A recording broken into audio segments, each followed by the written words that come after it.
అని చెప్పేసి చిత్తూరు జిల్లా ఎస్పీ గారు ఓ మాట అన్నారు నిన్న. దాని మీద అంబటి రాంబాబు గారు ఏం మాట్లాడారో చూసి మనం ఆ సబ్జెక్ట్ మాట్లాడుకుందాం. రౌడీ షీట్ పెడతాడ. జనాన్ని సమీకరించమని మేమేం చెప్పడంలో జనాన్ని సమీకరించవలసినటువంటి అవసరమే జగన్మోహన్ రెడ్డికి లేదు, మా వైఎస్ఆర్ కాంగ్రెస్ పార్టీకి లేదు. నిజంగా జనాన్ని సమీకరిస్తుంది మీరు. జగన్మోహన్ రెడ్డి గారికి పర్మిషన్ ఇవ్వకపోవటం, ఆయన హెలికాప్టర్ దిగితే అక్కడ లాఠీ చార్జ్ చేయటం, జగన్ ఎవరో రావద్దని ఊరూరు తిరిగి చెప్పటం, జనం ఎవరో రావద్దని ఊరూరు తిరిగి చెబుతుంటే ఎల్లాలి కావాలని వాళ్ళు బయలుదేరటం, తండోపతండాలుగా బయలుదేరి రావడం. రౌడీ షీట్ ఓపెన్ చేస్తా అంటే నాకు అర్థం కాల. అంటే లోకేష్ చెప్తే నువ్వేదైనా చేస్తావా? అసలు అవుట్ రౌడీ షీట్ ఎవరి మీద ఓపెన్ చేస్తారు? అందరికీ తెలుసు కదా, ప్రజలకు తెలుసు, దిగ్గులైనటువంటి వారికి తెలుసు, న్యాయవాదులకు తెలుసు, విలేకరులకు తెలుసు, అందరికీ తెలుసు. రౌడీ షీట్ ఎవరికి ఓపెన్ చేస్తారు? రౌడీ అయితే ఓపెన్ చేస్తారు. అంటే జగన్మోహన్ రెడ్డి గారి మీటింగ్కి వెళ్తే రౌడీ షీట్ ఓపెన్ చేస్తారా? బుద్ధి ఉందా, బుద్ధి లేదా? You are an IPS officer Manikanthaji, you are an IPS officer. You are not a చెంచా ఆఫ్ లోకేష్. లోకేష్కి మీరు చెంచా కాదు, లోకేష్ చెప్తే చేయడానికి. రైట్, అదండి ఆయన అనేది ఏంటంటే రౌడీ షీట్లు ఆయన ప్రధానమైన అబ్జెక్షన్ ఏంటంటే రౌడీ షీట్లు ఓపెన్ చేయటం ఏందనేది.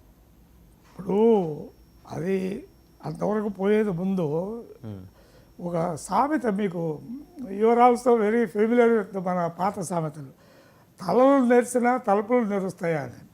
జుట్టంతా తెల్లబడిపోయి ఇదివరకు రంగేసేవాడేమో నాకు తెలియదు, కానీ ఇప్పుడంతా చూసినోడు ఆయన అప్పుడే 6 నెలలు 8 నెలల క్రితం, 1 సంవత్సరంన్నర క్రితం జరిగిందని అప్పుడే మర్చిపోయాడు. ఇతను మర్చిపోయాడా?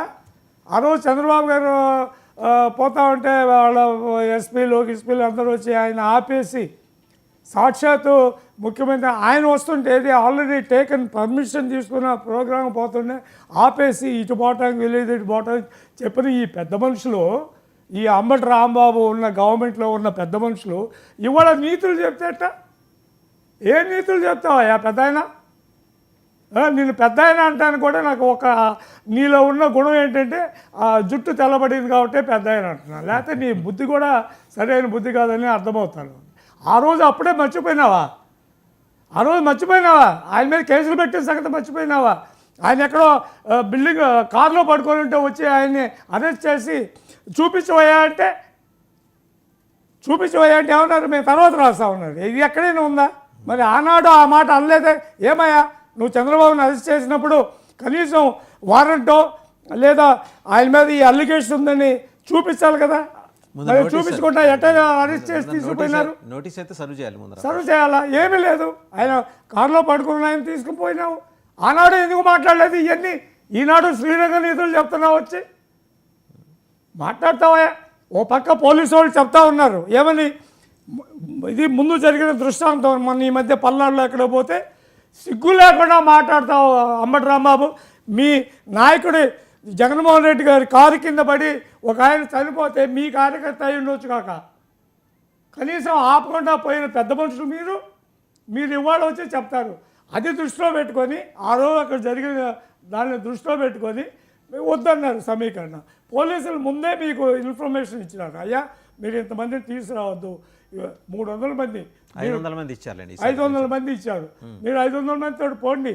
ఇక్కడ పోతుంది పరామర్శ. నువ్వు వెళ్ళింది అక్కడికి వెళ్ళి ఏదో పార్టీ ర్యాలీలో లేకపోతే ఎవరి మీదనో రామాయణంలో శ్రీరాములు వారు దండయాత్ర చేస్తారు, లేకపోతే ఇంకొక ఆయన దండయాత్ర చేసినప్పుడు ఒక రాజు ఇంకో రాజు మీద పోయి పట్టడం కాదు. వేల కొద్ది జనాలు అవసరం ఏంటి? అక్కడ పరామర్శ పోయేవాళ్ళు 10,000 మంది 20,000 మంది కావాలన్నా? దానికోసం మొబిలైజ్ చేయాలన్నా? ఒక్కోడికి 1000 రూపాయలు డబ్బులు ఇచ్చి మొబిలైజ్ చేయటమా? ఇదా నువ్వు చేసే గొప్ప పని? ఇప్పుడు ఆపోజిషన్ పార్టీలో ఉన్నవాడు నువ్వు గ్రహించు. ఇంకా బుద్ధి లేకుండా ఆపోజిషన్ పార్టీలో ఉన్నామనే ఇంకింత జ్ఞానం కూడా లేకుండా ఇష్టం వచ్చినట్టు మాట్లాడితే ఎలాగండి? ఇదివరకు ఈ మాత్రం మాట్లాడినోడిని అప్పుడే తీసుకెళ్ళి లోపల పడేశారు. ఆ రోజు మన పరిస్థితి ఏంటి? ఆనాడు పవన్ కళ్యాణ్ వైజాగ్లో రాకుండా నువ్వు దిగి వచ్చావంటే నేను అరెస్ట్ చేస్తావని చెప్పించిన పెద్ద మనుషులు మీరు. వైజాగ్ అండి, మీరు గుర్తుందో లేదో? అసలు కనీసం ఊళ్ళో కూడా పోనీలేదు. ఆయన హోటల్లో నిర్బంధించారు. చంద్రబాబు గారిని ఎయిర్పోర్ట్లో ఆపేశారు. గుర్తు అప్పుడే మర్చిపోయినావు? నీకు అప్పుడే స్టెబిలిటీ వచ్చిందా? వయసుతో పాటు మతిమరుపు వ్యాధి కూడా వచ్చిందా నీకు అమ్మటి రాంబాబు? ఏం మాట్లాడతావు నువ్వు? సరిగా మాట్లాడండి. ఎస్, నువ్వు పోవాల్సిందే. యాజ్ ఆపోజిషన్ పార్టీ వాళ్ళు పోయి వాళ్ళని పరామర్శించాల్సిందే, తప్పులేదు. కానీ నువ్వేమైనా దండయాత్ర పోతున్నావా? ఎవరి మీదనో కొట్లాటకు పోతున్నావా? లేకపోతే ఏం చేయడానికి పోతున్నావు? ఈ రౌడీ షీట్లు ఎందుకని ఓపెన్ చేస్తాం అనే మాట ఎందుకు వచ్చింది సార్? అది చెప్పండి మరి. సార్, నేను I'm not privy to that. నేను పోలీసు గురించి ఏం మాట్లాడలేను, నేను చెప్పలేను. కానీ నేను అడిగేది ఒకటే, వాళ్ళు already they are given information, మీరు పోవద్దండి, అక్కడ గొడవలు అవుతాయి, ఏదో ఒకటి అవుతుంది, ఇది అందరికీ ఎందుకు జగన్మోహన్ రెడ్డి వెళ్తేనే గొడవలు అవుతున్నాయి సార్? అవుతున్నాయి. మన అవలేదా? మొన్న కాదు, నేను గుంటూరు నల్లపాడు వినుకొండ దగ్గర నుంచి మొదలెడుతున్నాను. వినుకొండలో వాళ్ళ కార్యకర్తని నరికి చంపినప్పుడు మొదలెట్టారు. అప్పటి నుంచి మొత్తం 4: వినుకొండ, గుంటూరు నల్లపాడు మిర్చియాడు, అనంతపురం జిల్లా రాప్తాడు, ప్రకాశం జిల్లా పొదిలి, పల్నాడు జిల్లా సత్తెనపల్లి. పోలీసు వాళ్ళు ఆయన 10,000 మంది పోయింది ఆయనకి ప్రొటెక్షన్ కాదు, ప్రొటెక్షనా? ఆయన ఎవరేం చేయలేరు కదా. ఆయన వాళ్ళు ఏమన్నారు, మీరు 500 మంది రండి, ఎమ్మడే ఫాలోవర్స్ కాదు, ఇంపార్టెంట్ ఫాలోవర్స్ వస్తారు. చంద్రబాబు వస్తే మేము పోతాము, దాని గురించి ఇది కాదు.